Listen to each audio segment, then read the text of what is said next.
Horror is one of the most subjective genres of all time. Oh, that wasn't scary. Oh, those characters are so stupid. Blah, blah, blah. And comedy, on the complete other end of the spectrum, is also one of the most subjective genres. Oh, that wasn't very funny. Those characters are so dumb. Well, you just try writing good, dumb humor, alright? Looking at you, workaholics. Well, anyway, my name is Dylan McKay. I'm here wearing a pumpkin shirt, and I'm gonna talk to you about horror and comedy. Both of these genres are often held to a different critical standard than other films are, treated as lesser forms of art, and very rarely seen as high art. Maybe they'd be art you consume while high, but definitely not high art. But what happens when you take two different genres that are often the hardest to achieve commercial and critical success, and you combine them together?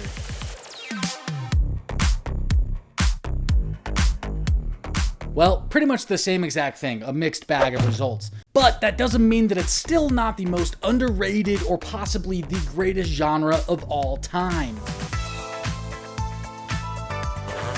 Do you buy all your murder weapons at Home Depot?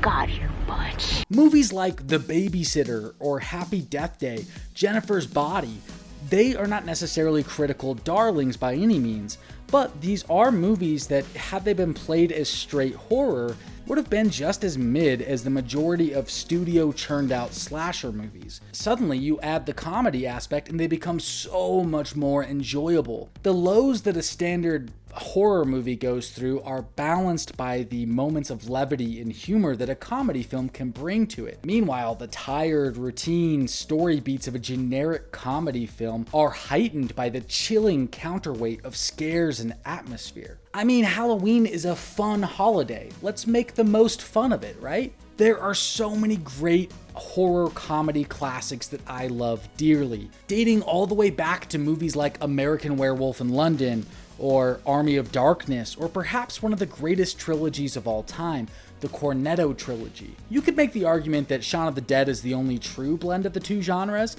but I would personally argue that Hot Fuzz and The World's End are strengthened by their striking and shocking camera and editing techniques that are often associated with horror movies. Spear. We'll have 5 of those, please. No, sorry. Can we have 4 of those and a tap water, please? What?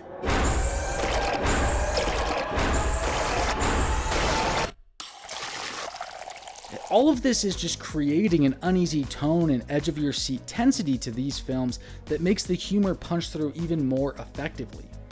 I don't know, but the list of classics in this genre continue to go on. With things as modern as Zombieland or Ready or Not, these are great examples of horror and comedy being blended together for an effective, really fun time at the theater. Now, sometimes the greatest strength of a horror comedy is the element of surprise, and that element of surprise can be tricky to pull off because of marketing. For instance, a film like The Cabin in the Woods. That movie didn't market itself according to its twist, right? But that actually rubbed a lot of audiences the wrong way when that film came out, and I don't think the movie did all that well initially.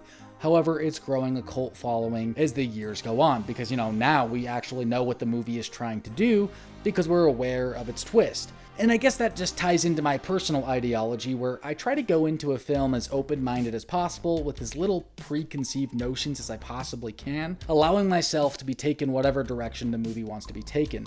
Because oftentimes, marketing totally gets in the way of especially horror comedy films. I mean, look at Tucker and Dale vs. Evil, another favorite of mine. This movie is marketed as a comedy. I think it's pretty evident based on the poster art or even just the name of the movie. The movie is set up one way, and then, pretty quickly we realize that Tucker and Dale are inadvertently the villains.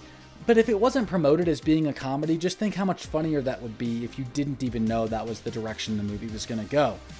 I realize that would be very hard to market that film, and that's exactly what I'm saying. I think it's difficult to market horror comedy. Now, do I think that marketing is the reason that the horror comedy genre isn't more popular? No, I don't really think so. It's just an observation that I'm making here. But I just think these two genres complement each other so well, and I want to see more of it. I look back at the horror genre and I'm very fond of a lot of the B-list movies or 80s kind of horror movies that just didn't have the budget to be more serious in tone and actually took their campiness or their bad acting and leaned into those things, essentially leaned into the weaknesses and then created a humorous tone because of it.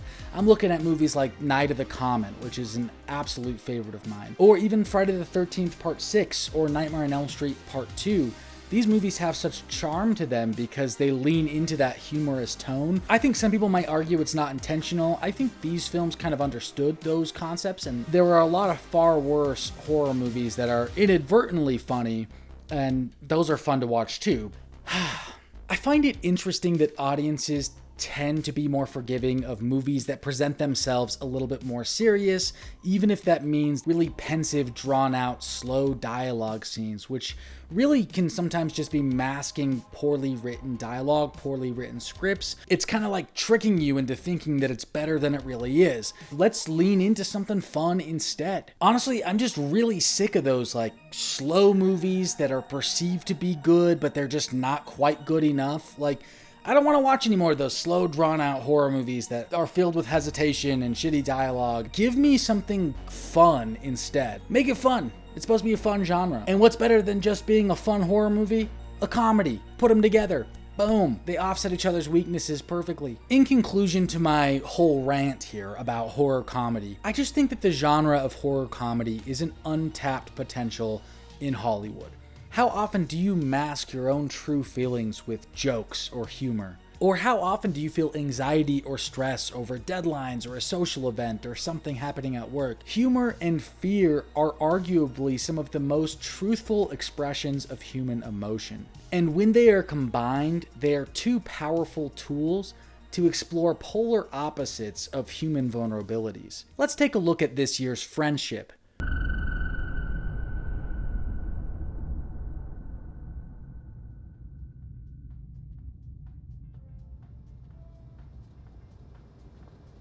What's for lunch today? Black Forest ham. Perfect choice. What kind of bread? Let's go with Italian urban cheese. All right. It's a brutal, sharp dissection of anxiety and fear through the lens of comedy, placing us in uncomfortable social settings with an eerie undertone that something is wrong or something is off. It's just layered throughout the film. Tim Robinson is one of my favorite comedian actors working today. His craft and his niche is somewhere in between horror and comedy. It pokes and it prods at these unsettling things that are inside of us, and I absolutely love it.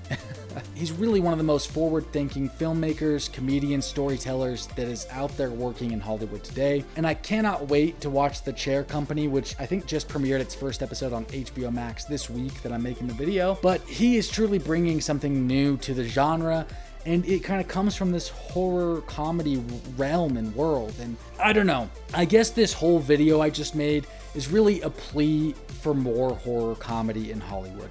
So if you are a filmmaker or a creator, explore the genre, see what possibilities there are to make within horror and comedy. Because I seriously think it's one of the greatest genres that just hasn't been explored that fully yet. So if we're gonna take something seriously, let's take horror comedy seriously and start making it and watching it.